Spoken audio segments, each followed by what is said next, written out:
निक walker एक ऐसा नाम जिसने सिर्फ 3 सालों में जगह बना ली है बॉडी बिल्डिंग के दिग्गजों के बीच, जिसकी फैन फॉलोइंग उसकी फ्रीकीनेस ही नहीं बल्कि उसकी कॉन्फिडेंस की भी दीवानी है। क्योंकि अपने करियर में निक ने जो कुछ भी बोला उसको करके दिखाया, सिवाय एक चीज के।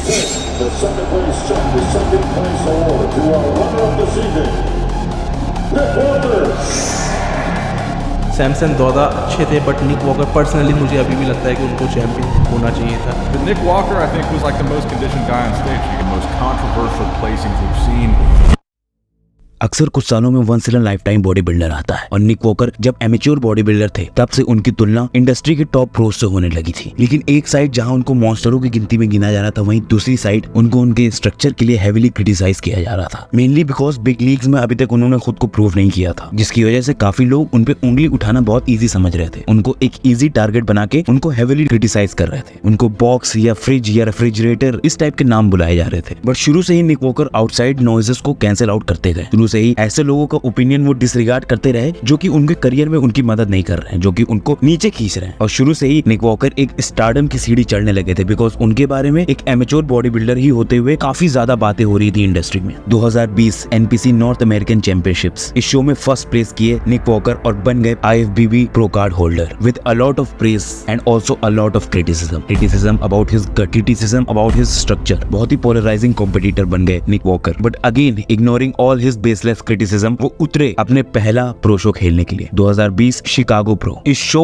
को जीतने की उम्मीद से उतरे थे निक वॉकर, बट अनफॉर्चुनेटली अपने पहले प्रो शो को वो नहीं जीत पाए। अपने पहले शो में वो थोड़े से शॉर्ट पड़ गए, मेनली बिकॉज उनकी डाइटिंग प्रेप कंटिन्यूअसली चली आ रही थी काफी टाइम से, जिसके चलते वो अपनी फिजिक में मच नीडेड प्रोग्रेस नहीं कर पाए, जिससे वो ये शो जीत जाते। ऊपर से उनका स्ट्रक्चर उनको हमेशा से नीचे खींचता हुआ आ रहा था। उनका स्ट्रक्चर जिसके ऊपर उनका कुछ भी कंट्रोल नहीं है, वही स्ट्रक्चर उनके करियर में एक बहुत बड़ी बाधा बन रहा था। इस शो में फर्स्ट प्लेस किया था अकीम विलियम्स ने, जो कि नेक्स्ट बिग थिंग बोले जा रहे थे बॉडी बिल्डिंग में। अकीम का अनलाइक निक वॉकर एक क्रेजी स्ट्रक्चर था, छोटी सी वेस्ट, फ्लेयरिंग लैट्स और एक्सट्रीमली वाइड शोल्डर्स के साथ ह्यूमंगस आर्म्स थे उनके। इस शो में स्पोर्ट के veteran Justin Rodriguez second place किए थे, जो कि अगेन अपनी एक पील्ड फिजिक दिखाए थे। वहीं थर्ड पे आए थे मैक्स चार्ल्स। इस सब में सबसे ज्यादा यंग और फ्रेश फिजिक निक वॉकर ने प्रेजेंट की थी। उनकी कंडीशनिंग इस टाइम तक उस लेवल तक नहीं पहुंची थी जिस लेवल के लिए अब हम उनको जानते हैं। जिस तरीके की कंडीशनिंग वो शो बाय शो अपनी प्रेजेंट करते हैं, जो कि रेजर शार्प होती है, वो इस शो में हम लोग को कंप्लीटली देखने को नहीं मिली। ऊपर से निक के एब्स जैसा कि अब हम लोग देखते हैं, जो कि एक्सट्रीमली ब्लॉकी और उनकी फिजिक को एक ऊपर से नीचे तक जोड़ के रखते हैं, वो भी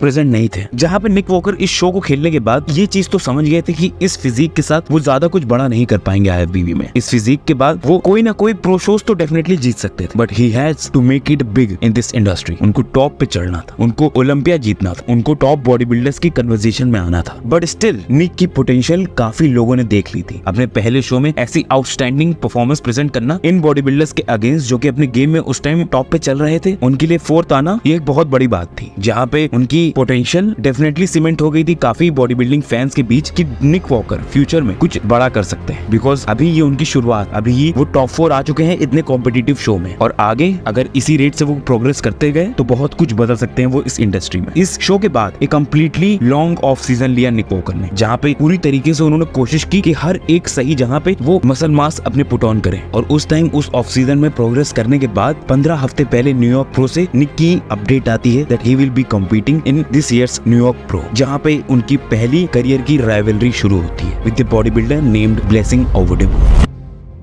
उस टाइम तक ब्लेसिंग एक बहुत बड़े नाम नहीं थे, बट ब्लेसिंग को बहुत लोग जानते थे। उनकी काफी वीडियोस इससे पहले वायरल हो चुकी थी, ऐसी वीडियोस जो कि प्योरली कॉमेडिक थी, जिसमें वो बॉडी बिल्डिंग कल्चर का एक तरीके से मजाक बना रहे थे। एंड ये सारी वीडियोस एक लाइट हार्टेड फन की तरह थी, जो कि उनके लिए मैसिव ग्रोथ उनको सोशल मीडिया पे दिलाई थी। ये सारी वीडियोस बहुत जगह पॉपुलर हुई थी। ये over the top videos blessing की पॉपुलैरिटी को स्काई रॉकेट कर चुकी थी, जिसके बाद ज्यादातर लोग ब्लेसिंग की बॉडी बिल्डिंग करियर को पूरी तरीके से ना जानते हुए भी इस राइवलरी में ब्लेसिंग को ही सपोर्ट कर रहे थे, मेनली बिकॉज यहाँ पे ब्लेसिंग का एक प्लीजिंग स्ट्रक्चर था। ब्लेसिंग की वेस्ट निक के कंपैरिजन में एक्सट्रीमली नैरो है। जहाँ पे इस राइवलरी की सबसे पहली वीडियो जो सरफेस हुई थी, उस वीडियो में हम लोग को ब्लेसिंग अपने कुछ दोस्तों के साथ रिएक्ट करते हुए नजर आए थे निक वॉकर की उस क्लिप पे, जहाँ पे वो अनाउंस कर रहे थे कि वो कॉम्पीट करने वाले हैं न्यूयॉर्क प्रो पे। जहाँ पे रिएक्शन में एक हिलेरियस लाफ सिर्फ हम लोग को सुनने को मिला था, जहाँ पे वो और उनके सारे दोस्त मॉकिंगली निक वॉकर के ऊपर हंसते हुए दिखे थे हम लोग। जहाँ पे इस पॉइंट ऑफ टाइम के बाद ये राइवलरी काफी हद तक सीरियस भी होती गई थी। यहाँ पे काफी गंदे गंदे रिमार्क्स ब्लेसिंग ने निक वॉकर के अगेंस्ट दिए, बट स्टिल हर एक रिमार्क के बाद निक वॉकर एक प्रोफेशनलिज्म के साथ उस क्रिटिसिज्म को हैंडल किए थे, जिसकी वजह से फैंस के दिलों में निक की क्रेडिबिलिटी और ज्यादा बढ़ती जा रही थी। धीरे धीरे करके ये राइवलरी और आगे बढ़ती गई और शो और करीब आता गया, जहाँ पे शुरू में काफी लोग ब्लेसिंग को सपोर्ट कर रहे थे उनकी फिजिक की वजह से। काफी लोग ये बोल रहे थे कि ब्लेसिंग शायद ये शो जीत जाए, ब्लेसिंग शायद एक एज पा जाए निक वॉकर के अगेंस्ट। बट जैसे जैसे शो आता गया, जैसे जैसे निक की अपडेट्स फैंस को देखने को मिलती गई, वैसे काफी लोगों को भरोसा होता गया कि शायद ये शो में बाजी मार जाए निक वॉकर, बिकॉज निक वॉकर एक टोटल फ्रीक मास मॉन्स्टर होते हुए नजर आ रहे थे। धीरे धीरे करके जिस किस्म की उनकी इंप्रूवमेंट हम लोग को दिख रही थी वो माइंड ब्लोइंग थी, जहाँ पे अभी भी लोगों के दिमाग में एक बहुत बड़ा इशू, एक बहुत बड़ा शक उनके अगेंस्ट था कि उनका मिड सेक्शन एक वाइडर मिड सेक्शन, और शायद उस मिड सेक्शन को वो स्टेज पे कंट्रोल ना कर पाए, जहाँ पे फिल हीथ की तरह ही एक मैसिव बबल गट उनका स्टेज पे हम लोग को नजर आए। इसी के साथ दोस्तों दिन आ गया न्यूयॉर्क प्रो का। इसी के साथ हर एक बॉडी बिल्डर तैयार हो गया शो में कॉम्पीट करने की, और शो के रिजल्ट शॉकिंगली प्रेडिक्टेबल थे। इस शो में हम लोग को जीतते हुए हमारे विनर नजर आए निक वॉकर और ब्लेसिंग ओवोदिबू, जो कि उनके डायरेक्ट राइवल काफी लोगों के मुताबिक हो रहे थे, वो उनके सेम कॉल आउट में भी नहीं आए थे। अब इस राइवलरी के बाद बहुत ढेर सारे लोग निक की तरफ हो गए, मेनली बिकॉज उन्होंने जो कुछ भी बोला उससे ज्यादा उन्होंने डिलीवर किया, मेनली बिकॉज उनकी जो फिजिक वहां पे थी वो एक आउटस्टैंडिंग फिजिक थी, जहां पे निक स्ट्रेंथ एंड पावर ने उनकी फिजिक के लिए ये भी बोला। If we saw this Nick Walker that we saw at prejudging at this New York Pro, if that Nick Walker was at the Olympia in 2020, that Nick Walker would have been 4th place at the Olympia. I think he would have been top 4. I think he would have been first call out at the Olympia. I honestly think that. He was perfect.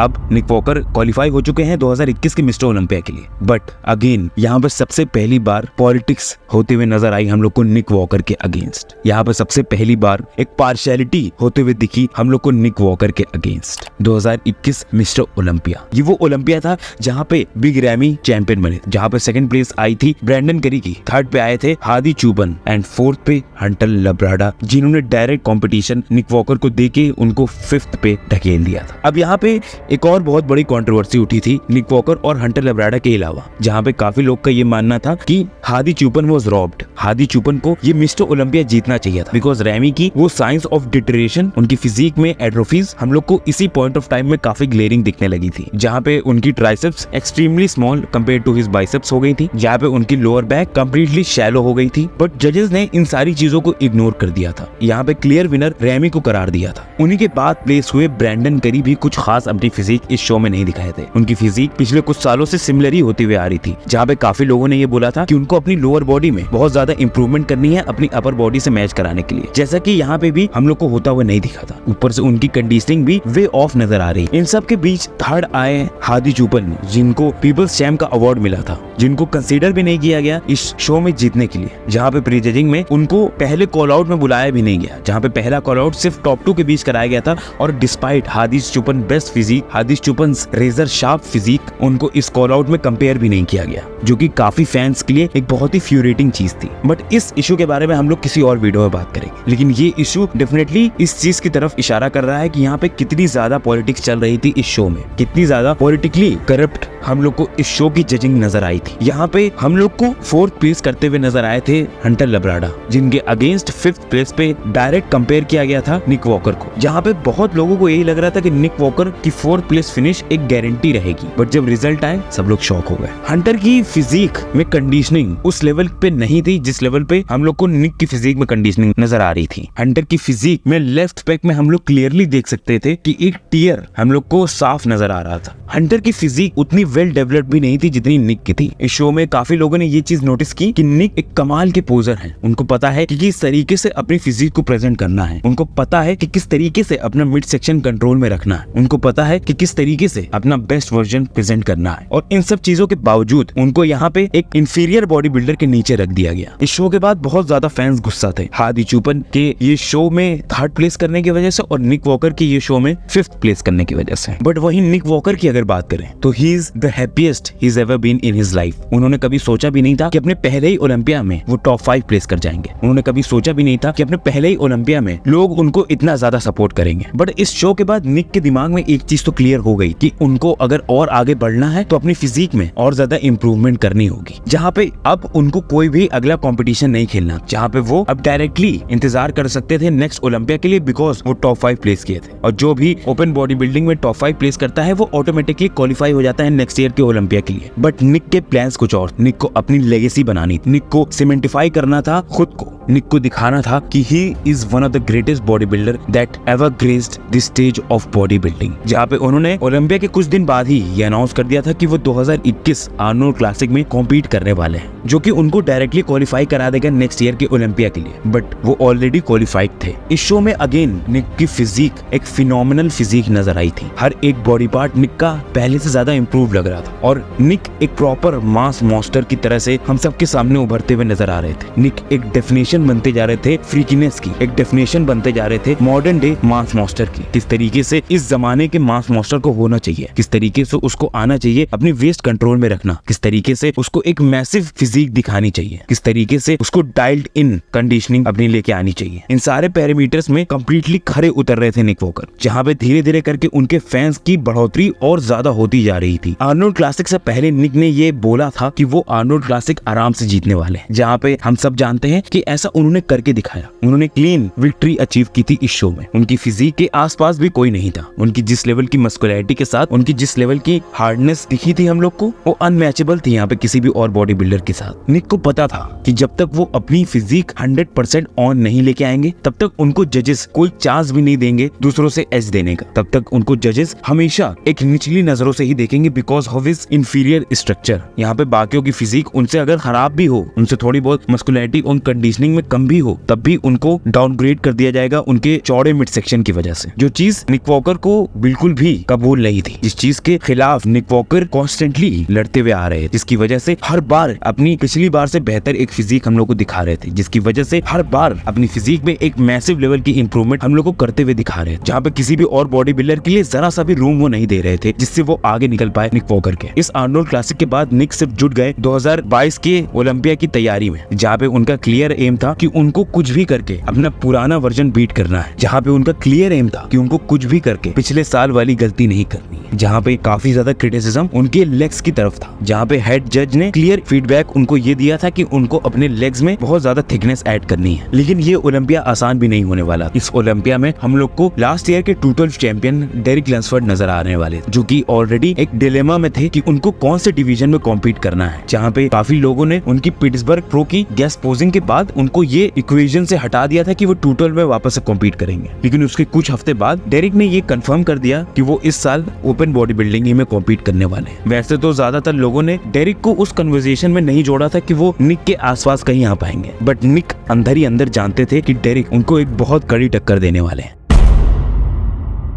ज्यादातर fans इस बारे में बात कर रहे थे कि इस साल के ओलंपिया में हम लोग को रीमैच देखने को मिलेगा हंटर लब्राडा और निक वॉकर के अगेंस्ट, बट उस स्टेज पे बहुत अलग चीजें हम लोग को देखने को मिली, जहाँ पे हम लोग को निक वॉकर कई गुना ज्यादा आगे नजर आ गए, जहाँ पे निक वॉकर ने स्टेज पे उतरते ही सबके दिमाग में ये बात डाल दी कि इस साल वो हंटर लब्राडा से कंपेयर होने नहीं आए, इस साल वो मिस्टर ओलंपिया का टाइटल जीतने आए हैं, जहाँ पे वो टॉप 3 से ऊपर तो कहीं बात भी नहीं करने वाले। उसी के साथ हंटर की फिजिक यहाँ पे कम्प्लीटली ऑफ नजर आई, जहाँ पे वो टॉप 6 के भी इक्वेशन में नहीं नजर आए हम लोग। लास्ट ईयर के टॉप 4 जो कि उनके लिए एक गिफ्ट बताया जा रहा था, इस साल उससे वो बहुत नीचे गिर के 7th प्लेस की। बट यहाँ पे निक की एक बहुत ही बेहतरीन फिजिक के साथ, उनकी एक बेटर कंडीशनिंग और बेटर मस्कुलैरिटी के साथ उनको 3rd प्लेस मिली, जहाँ पे उनसे कम कंडीशन, कम मस्कुलर लेकिन एक बेहतर शेप वाले डेरिक लैंसफोर्ड को उनसे ऊपर रखा गया। बट काफी लोगों ने इस चीज से आर्ग्यू नहीं किया कि यहाँ पे डेरिक लैंसफोर्ड से ऊपर प्लेस करना डिजर्व करते थे निक वॉकर, बिकॉज ऑब्वियसली यहाँ पे डेरिक की जो मस्कुलैरिटी थी वो इनफ, उसी के साथ उनका जो क्रेजी शेप हम लोग को दिखा था वो माइंड ब्लोइंग था। और ऐसे में डेफिनेटली यहाँ पे डेरिक लैंसफोर्ड एक सुपीरियर बॉडी बिल्डर होते हुए नजर आ रहे हैं, जहाँ पे निक ने भी इसके अगेंस्ट कोई भी इशू नहीं उठाया। वैसे ये बात तो है कि निक ने अपने पूरे करियर में जितनी भी उनके साथ अन्याय हुए हैं उसके अगेंस्ट उन्होंने कभी भी फिंगर नहीं उठाई। उन्होंने हेड डाउन करके सिर्फ काम किया है, सिर्फ रिजल्ट दिखाए हैं और उनके रिजल्ट से उनको जवाब मिला है। उन्होंने कभी भी किसी भी चीज के लिए क्वेश्चनिंग नहीं, सिर्फ एक प्रॉपर कंसिस्टेंसी मेंटेन करते हुए पूरी जान लगा के हार्डवर्क किया है। लेकिन दोस्तों इस ओलंपिया को काफी लोगों ने कुछ सालों का one of the best Olympia बताया, जिसके बाद निक वॉकर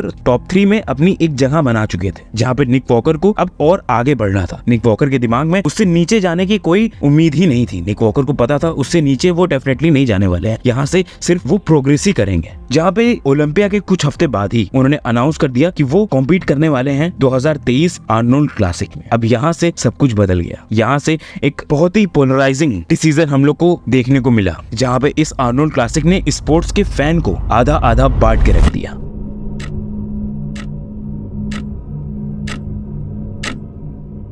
इस शो में कॉम्पीट करने वाले थे एंड्रू जैक्ट और सैमसन दौदा, जहाँ पे इन दोनों बॉडी बिल्डर्स की शो में आते हुए अपडेट हम लोग के माइंड ब्लो कर रही थी। ये दोनों बॉडी बिल्डर्स अपनी फिजिक में और ज्यादा इंप्रूवमेंट हम लोग को करते हुए नजर आ रहे थे, जहाँ पे इन दोनों बॉडी बिल्डर्स की फिजिक की कंडीशनिंग हम लोग को 100% नहीं नजर आई थी ओलंपिया में। बट उसी चीज को इम्प्रूव करते हुए ये दोनों आर्नोल्ड क्लासिक में अपनी फिजिक दिखाने का प्लान किए हुए थे। बट उसी के साथ निक के 100% फिजिक को और ज्यादा बेहतर करना था निक, जहाँ पे उनके लिए एक बहुत बड़ा इश्यू था उनकी मसल रिटेन करना। 3 महीने अपनी फ्रेम पे उतनी ही मसल रोक के रखना जितनी मसल उनकी ओलंपिया में थी, और साथ ही साथ अपनी कंडीशनिंग भी मेंटेन करके रखना 3 महीने साल के, जो कि एक आसान बात नहीं होती। इस लेवल की कंडीशनिंग को मेंटेन करके रख पाना इतने बड़े टाइम पीरियड के दौरान की बिल्कुल भी आसान बात नहीं होती। जहाँ पे जब शो आया तो निक की हम लोग को ऑल टाइम बेस्ट कंडीशनिंग नजर आई। यहाँ पे साथ ही साथ एंड्रू जैक्ट की भी एक फिनोमिनल कंडीशनिंग हम लोग को देखने को मिली। और जब प्री जजिंग हो रही थी, जजेस काफी ज्यादा कंफ्यूज थे कि कौन यहाँ पे जीत रहा है। जजेस ने बहुत ज्यादा कॉल आउट कराए, इन तीनों बॉडी बिल्डर्स को एक एक करके